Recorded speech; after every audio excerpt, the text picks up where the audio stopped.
أعوذ بالله السميع العليم من الشيطان الرجيم بسم الله الرحمن الرحيم السلام عليكم ورحمة الله وبركاته الحمد لله الذي وكفى الصلاة والسلام على نبي المصطفى وعن الصحابة أجمعين ومن اتبع الهدى سبحانك لا علم لنا إلا ما علمتنا إنك أنت العليم الحكيم رب اشرح لي صدري ويسر لي أمري واحلل عقدة من لساني يفقه قولي أعوذ بالله من الشيطان الرجيم وكلا نقص عليك من أنباء الرسل ما نثبت به فؤادك ما جاءك في هذه الحق وموعظة وعبرة للمؤمنين. Alhamdulillah kita bertemu dalam momen ini. Pertama, nama saya Khairul Asdik.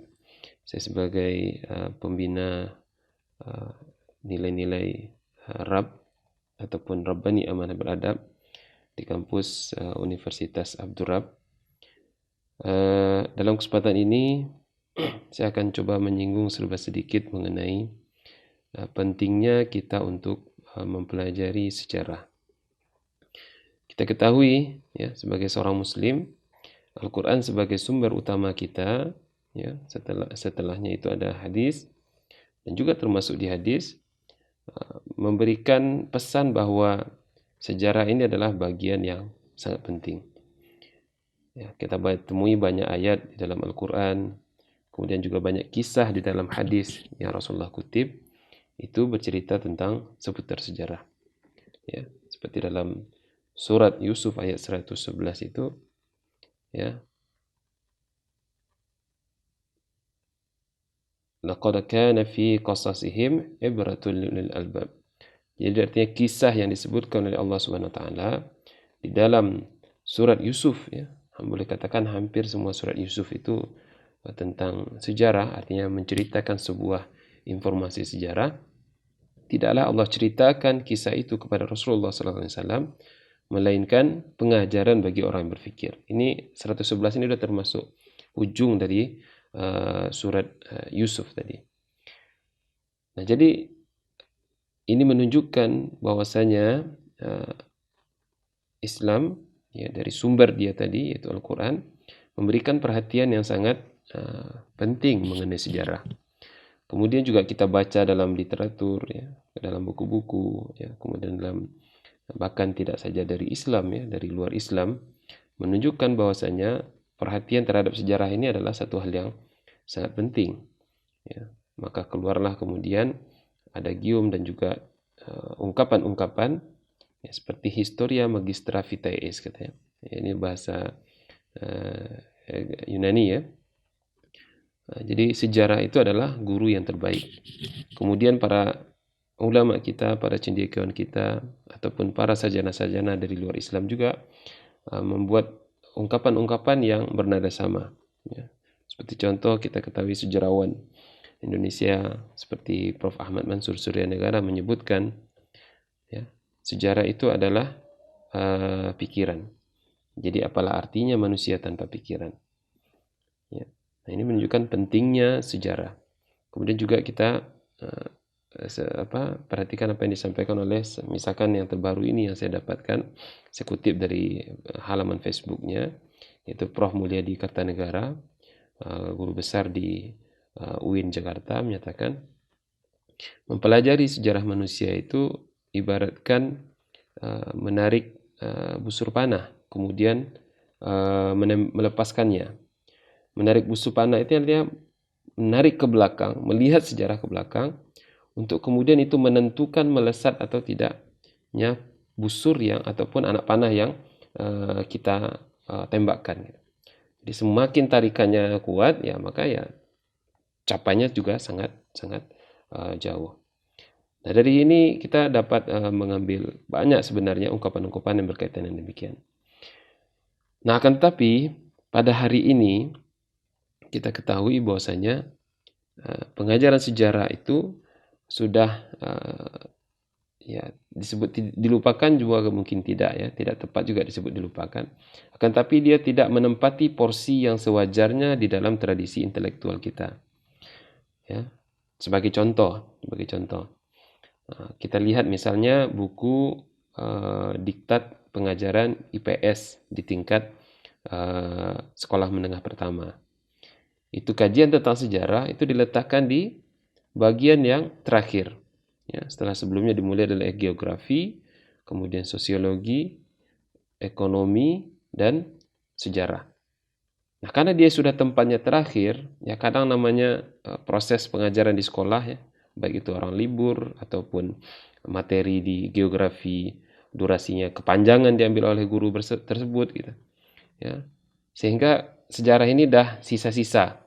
Ya, kadang dari beberapa tema itu hanya dapat sedikit sekali untuk disampaikan kepada siswa. Bahkan bisa saja tidak sama sekali, apalagi sejak corona ini. Boleh katakan ketika siswa sudah belajar dari rumah, ya kita tahu dia terakhir materinya, ya sudah dia akan dah masuk di bulan Maret corona itu berarti bisa jadi materi sejarah nyaris bisa jadi terlupakan. Nah ini kan satu hal yang problematis gitu ya. Nah apalagi sekarang ya, orientasi dari pendidikan kita cenderung mengarah kepada hal-hal yang sifatnya akan mendatangkan pulangan secara ekonomi. Ya, apakah itu ekonomi yang langsung atau sains atau arsitektur dan sebagainya. Ya, tidak salah ya, tapi karena kecenderungan tersebutlah kemudian kita mengurangkan porsi kepada hal yang cukup penting. Nah, sementara kita tahu dalam Islam sudah disebutkan sejarah itu penting untuk dipelajari. Ya, bahkan dia menempati, boleh dikatakan menempati setelah Al-Quran, hadis, itu sejarah adalah bagian yang sangat penting. Kita tahu dari awal-awal itu sudah disusun kitab-kitab mengenai sejarah. Nah dari hal ini maka kita dalam abstrak ya, yang disusun oleh AIS ini, sejarah ini perlu kita untuk kembalikan dia ke tempatnya yang sepantasnya. Makanya dalam konsep islamisasi sains kah ataupun konsep pendidikan Islam ideal yang dicanangkan oleh beberapa cendekiawan seperti Prof. Naqib Al-Attas dan itu dikembangkan oleh murid-muridnya, setidaknya dibagi kepada 3 layer ya, di dalam tradisi intelektual itu. Pertama adalah kita membicarakan ataupun menuntaskan persoalan adab. Itu di layer pertama. Kalau lingkaran itu bulatnya lingkaran dalam itu adalah persoalan adab. Kemudian yang kedua, layer kedua adalah fardu ain. Ya, maka seorang muslim mesti menuntaskan fardu ain itu. Nah, apa isi fardu ain? Yang pertama itu adalah tentang Islamic worldview. Kita mesti membicarakan alam pandang Islam terhadap apapun di dunia ini. Ya. Semua mesti beranjak dari situ dan mesti mengacu kepada alam pandang Islam. Nah, dan ini kajian tersendiri. Ya. Kemudian yang kedua, Al-Quran dan hadis ya, sebagai sumber. Kalau tadi itu konsep berpikir, kalau Al-Quran dan hadis itu adalah sumbernya. Dan yang ketiga, itu ada namanya filsafat adab dan ilmu. Ya. Kemudian yang keempat, di sinilah adalah letaknya sejarah. Ya. Nah, mempelajari sejarah sebagai fardu ain, ya, bukan hal yang bersifat ya, ataupun bagian tertentu saja, tapi sejarah adalah bagian dari fardu ain. Kemudian terakhir adalah bahasa Arab dan bahasa Inggris. Nah, 5 ini adalah dikategorikan oleh Prof. Naqib sebagai fardu ain yang mesti diketahui oleh seorang muslim, baru kemudian dia masuk ke layer ketiga yang disebut dengan fardu kifayah. Ya, itulah tadi itu, mau membincangkan ataupun mengkhususkan diri dalam kajian ekonomi, geografi, sains ya, kemudian fisika, matematika dan sebagainya, itu masuk di layer ketiga. Nah, dari sini kita nampak bahwasanya sejarah ya, yang kita anggap hanya bagian terkecil dalam kajian humaniora, kalau hari ini dimasukkan ke dalam kategori humaniora, sebenarnya adalah bagian terpenting ya, dan menjadi fardu ain. Artinya fardu ain adalah kewajiban setiap kita untuk mempelajari sejarah. Nah, karena dengan demikianlah kemudian kita bisa mencapai apa yang disebut dengan peradaban ya. Dan kita ketahui seperti ayat yang saya bacakan di awal ya, dalam surat Hud ayat 120 itu disebutkan wa kullan naqussu 'alaika min anba'ir rusul, kata Allah Subhanahu wa taala. Dan tidaklah ya diceritakan, disampaikan kisah-kisah ini dari para rasul-rasul terdahulu itu, ya, artinya ini kepada Nabi Muhammad diceritakan ya, melainkan ya untuk meneguhkan pikiran ataupun meneguhkan hati Rasulullah sallallahu alaihi wasallam. ya, dan tidaklah ya datang daripada kisah-kisah tersebut, melainkan dia adalah kebenaran, ya, kemudian pengajaran dan ibrah kepada orang yang beriman. Artinya apa? Kita mempelajari sejarah itu meneguhkan kita tentang arti kebenaran yang kita perjuangkan, ya, yaitu Islam gitu. Nah, dengan mempelajari sejarah maka kita akan tercapai ataupun sampai kepada tujuan tadi. Nah, oleh karenanya, ya, dalam abstrak ini ataupun dalam konsep yang dibangun ataupun dikembangkan oleh Abdurrab Islamic School, maka disampaikanlah kepentingan mengenai kita mempelajari sejarah supaya apapun konsep yang mau kita kembangkan, apapun model yang ingin kita bangun, itu dijiwai oleh kisah-kisah yang lalu. Jadi sejarah kan definisi itu, pengajaran yang masa lalu, kisah di masa lalu, fakta pada hari ini, dan pengajaran untuk masa yang akan datang. Jadi dengan adanya pengajaran tadi kita akan terbimbing ke dalam jalan yang tepat dan lebih baik.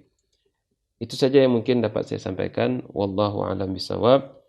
Wa nufawwidu amri ila Allah. Aqulu qawli hadza wassalamu alaikum warahmatullahi wabarakatuh.